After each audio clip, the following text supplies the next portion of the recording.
It's pretty amazing how certain beliefs, the ones we grew up with, can just fundamentally shape how we see everything, often without us even noticing. And today we're doing a deep dive into some really candid, maybe even provocative views from an actor you definitely know, Brian Cox. From Succession, of course. That's right. We're working from a Fox News article today, and that article itself is based on Brian Cox's appearance on the Starting Line podcast. And we're going to unpack his really strong opinions, I mean very strong, Yeah. on religion, the Bible, and, well, his pretty blunt take on human intelligence. He really doesn't mince words. No. Definitely not. And just to be clear up front, our goal here isn't to agree or disagree, not to take sides at all. We just want to lay out the arguments he makes, the examples he uses, based on the source material we have. So you, the listener, can sort of consider his perspective for yourself. It's about understanding what he said, not about us endorsing it. Okay, so let's get into it. All right, so the source mentions right away, Cox identifies himself as an atheist and a socialist. And when he starts talking about humanity, wow, he doesn't ease into it. He makes a pretty startling assessment right out of the gate. He really does. Cox claims humans are, and this is a direct quote, so FFD and so stupid. It's, well, quite an opening. And he links this state, partly at least, straight to religion. He says it's led us into all kinds of horror. He sees a real connection there. Wow. So FD and so stupid. That's direct. But he doesn't just leave it there as a kind of general statement, does he? He gives concrete examples. Yeah, he points to the Holocaust, then brings it right up to today, the wars in Ukraine and Gaza. He sees that Middle East conflict specifically as just a terrible example of these faulty systems causing harm to Muslims, to Jews, just this cycle of loss. He feels these are recurring patterns. Exactly. And if you look at his bigger point, his main criticism of religion seems to be that it kind of shields humans from examining how they are contributing to society's problems. He actually calls the notion of God a control issue. His thinking seems to be that it sets up this external authority, which then stops people from really looking inward, doing that internal moral work. It makes us look outside ourselves, he says, instead of inside ourselves for answers or accountability. Okay, so if religion is a control issue for him then, what about the holy books, the foundations? And that brings us to maybe the most controversial thing he said. He points right at the Bible and calls it one of the worst books ever. That's a huge statement. What's behind that? It is huge. And he gives a specific example, the Adam and Eve story, the creation account. He basically dismisses it as propaganda, as mythology. He says point blank, it's not the truth. For him, it's not just a story. It's a narrative he believes was crafted to reinforce certain power structures. And interestingly, he specifically argues it helped create a patriarchal society, that it didn't give enough scope to the matriarchy. He sees it embedding that power imbalance right from the start. Right. So in his view, we just haven't grown up enough, haven't evolved, as he puts it. We haven't reached a point where we deal with our issues by looking inward, taking responsibility, instead of relying on these external religious frameworks. It's quite a pessimistic view of human progress in a way. Like, we're stuck. So if not religion, then where does he find answers? Yeah. Does he offer an alternative? He does, yeah. And this is where it gets really interesting. He says he finds more answers in acting, in the theater. He actually says the one true church is the theater, because it's the church of humanity. The theater, the church of humanity. Okay. Yeah, it sounds a bit dramatic, maybe, but his point seems to be that theater confronts human flaws and truths more honestly.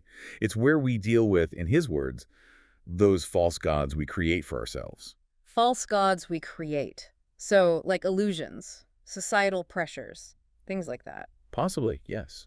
Things we cling to instead of, looking at ourselves directly. He sees theater as a place for that kind of raw human reckoning. And he circles back saying the whole notion of the word God anyway is a conceit. That's his fundamental position. Okay.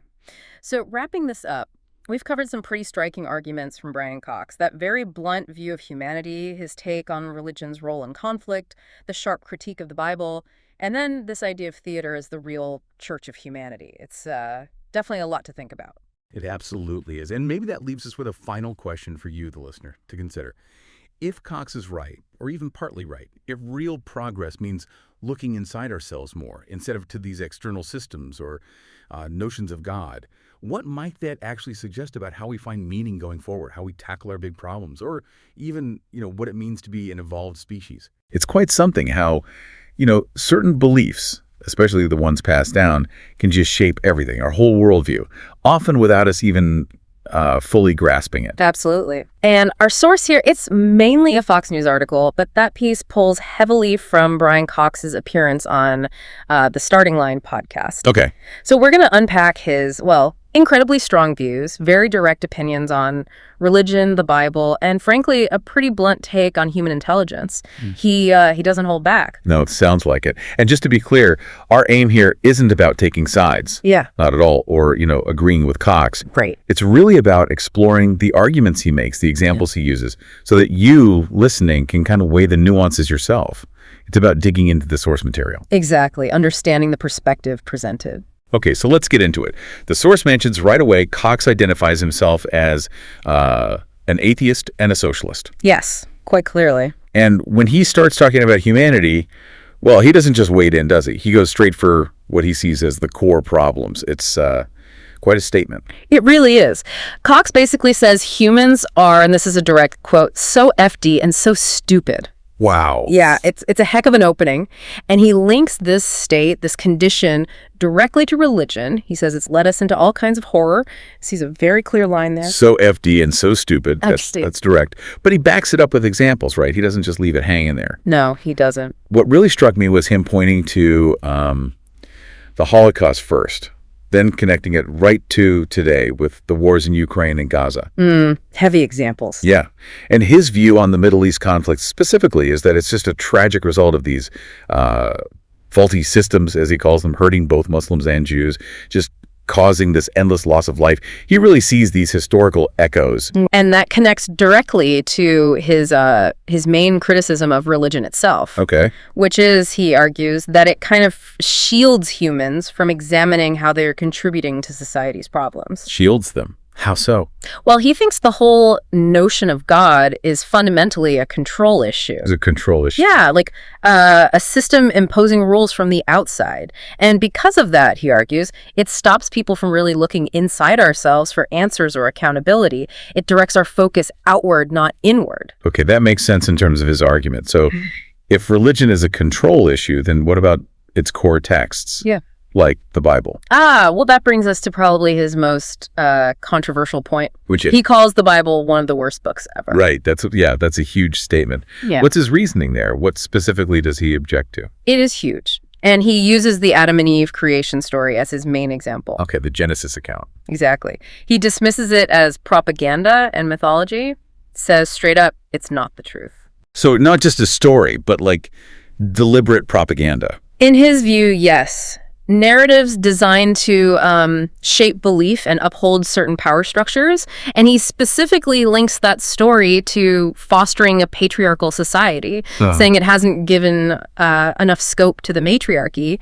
He sees it as a foundational text that actually builds in an imbalance. Interesting. So connecting the mythology directly to societal structure. Precisely. So following his logic, humanity just hasn't grown up enough. We haven't evolved, as he puts it, to solve problems by looking inward. So we still rely on these external religious frameworks. Is that the idea? That seems to be his take, yeah. Almost like a kind of arrested development, philosophically speaking. Despite all our tech, we haven't matured enough emotionally or morally, in his view, to find solutions within ourselves. So if not religion, does he offer an alternative? Where does he find answers or meaning? He does, and this is quite fascinating. He says he finds more answers in acting and in the theater. In theater? Seriously? Seriously, he actually says the one true church is the theater.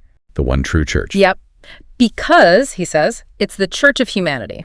Okay, unpack that a bit. What does he mean, church of humanity? Well, I think he means that theater, by showing human flaws and struggles and triumphs on stage, raw and unfiltered. Yeah.